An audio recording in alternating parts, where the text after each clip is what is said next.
kekuasaan dan imarah di kalangan bangsa Arab. Selagi kita hendak membicarakan masalah kekuasaan di kalangan bangsa Arab sebelum Islam, berarti kita harus membuat miniatur sejarah pemerintahan, imarah atau keemiratan, agama dan kepercayaan di kalangan bangsa Arab, agar lebih mudah bagi kita untuk memahami kondisi eksternal saat kemunculan Islam. Para penguasa jazirah tatkala terbitnya matahari Islam bisa dibagi menjadi dua bagian. Satu, raja-raja yang mempunyai mahkota, tetapi pada hakikatnya mereka tidak bisa merdeka dan berdiri sendiri. Dua, para pemimpin dan pemuka kabilah atau suku yang memiliki kekuasaan dan hak-hak istimewa seperti kekuasaan para raja. Mayoritas di antara mereka memiliki kebebasan tersendiri. Bahkan boleh jadi sebagian di antara mereka mempunyai subordinasi layaknya seorang raja yang mengenakan mahkota. Raja-raja yang memiliki mahkota adalah Raja-Raja Yaman, Ghassan, dan Hira. Sedangkan penguasa-penguasa lain di Jazirah Arab tidak memiliki mahkota. Raja-raja di Yaman.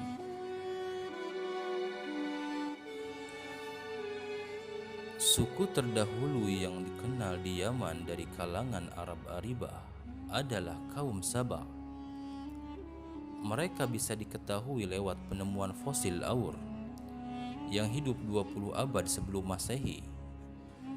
Puncak peradaban dan pengaruh kekuasaan mereka dimulai pada 11 tahun sebelum Masehi. Perkembangan mereka bisa dibagi menurut tahapan-tahapan berikut ini. 1. Abad-abad sebelum tahun 650 sebelum Masehi.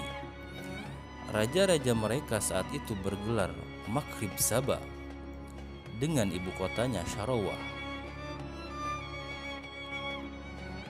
Puing-puing peninggalan mereka dapat ditemui dengan menempuh perjalanan sehari ke arah barat dari negeri Ma'rib yang dikenal dengan istilah Kharibah.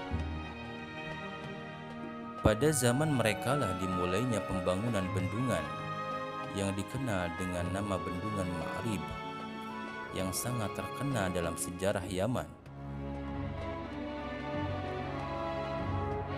Ada pula yang mengatakan wilayah kekuasaan kaum Saba ini meliputi daerah-daerah jajahan di negeri Arab dan di luar Arab. 2. Sejak tahun 650 sebelum Masehi hingga tahun 110 sebelum Masehi, pada masa-masa itu mereka menanggalkan gelar Maghrib dan hanya dikenal dengan Raja-Raja Saba.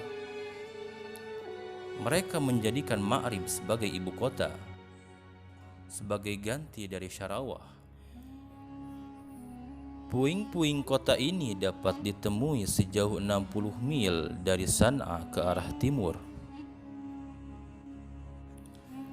3. Sejak tahun 115 sebelum Masehi hingga 300 Masehi, pada masa-masa itu kabilah Himyar dapat mengalahkan kerajaan Saba dan menjadikan Raidon sebagai ibu kotanya sebagai ganti dari Ma'rib.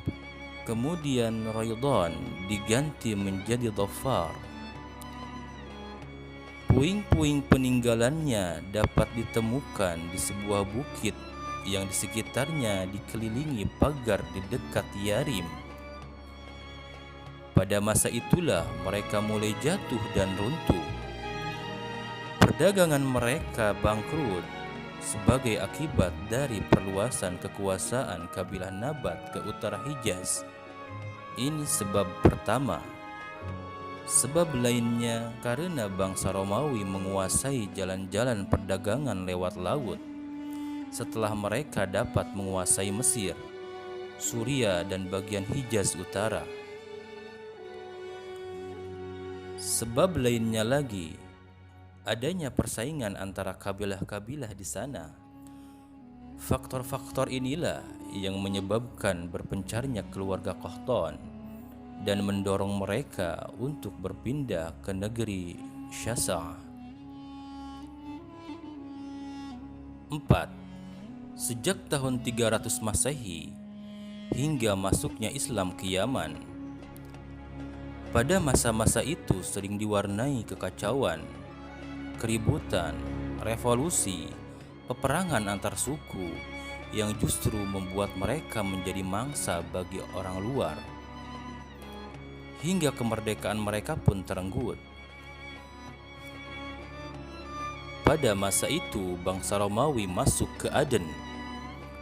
Atas bantuan bangsa Romawi pula, orang-orang Habasyah bisa merebut Yaman pada awal tahun 340 Masehi, yang justru disibukkan persaingan antara kabilah Hamdan dan Himyar. Penjajahan mereka berlangsung hingga tahun 378 Masehi. Kemudian Yaman bisa mendapatkan kemerdekaannya lagi. Tapi kemudian bendungan Ma'rib jebol sehingga menimbulkan banjir besar seperti yang disebutkan di dalam Al-Quran dengan istilah Sailul Arim pada tahun 450 atau 451 Masehi. Setelah itu disusul satu kejadian besar yang mengakibatkan ambruknya peradaban mereka dan mereka pun terpecah belah. Pada tahun 523 Masehi, Dzunnuwas, seorang Yahudi, memimpin pasukannya menyerang orang-orang Masehi atau para pengikut agama Isa Al-Masih dari penduduk Najran dan berusaha memaksa mereka meninggalkan agama Masehi. Karena mereka menolak, maka Dzunnuwas membuat parit-parit besar yang di dalamnya dinyalakan api, lalu mereka dilemparkan ke dalam api hidup-hidup, sebagaimana yang diisyaratkan Al-Quran dalam surat Al-Buruj. Kejadian ini membakar dendam di hati orang-orang Nasrani dan mendorong mereka untuk memperluas daerah kekuasaan dan penaklukan yang dimotori Imperium Romawi untuk menguasai negeri Arab. Mereka bekerja sama dengan orang-orang Habasyah dan menyiapkan armada lautnya. Ada 70.000 pasukan dari penduduk Habasyah yang turun dan mereka menguasai Yaman untuk kedua kalinya, yang dikomandani Aryad pada tahun 525 Masehi. Aryad bercokol di sana hingga dia dibunuh Abraha, anak buahnya sendiri, dan dia menggantikan kedudukan Aryad di Yaman setelah meminta restu rajanya di Habasyah. Abraha inilah yang mengerahkan pasukannya untuk menghancurkan Ka'bah yang dikenal dengan pasukan penunggang gajah. Setelah peristiwa gajah ini, penduduk Yaman meminta bantuan kepada orang-orang Persia. Dengan kerjasama ini, mereka bisa mengusir orang-orang Habasyah dari Yaman hingga mereka memperoleh kemerdekaannya pada tahun 575 Masehi, yang dipimpin Ma'di Yakrib bin Saif Ziyazan Al-Himyari. Kemudian mereka mengangkatnya menjadi raja di sana. Ma'di Yakrib masih mempertahankan sejumlah orang dari penduduk Habasyah sebagai pengawal yang selalu menyertai prosesinya, yang justru menjadi bumerang baginya. Suatu hari mereka bisa membunuhnya. Dengan kematiannya, pupuslah sudah dinasti raja dari keluarga Ziyazan.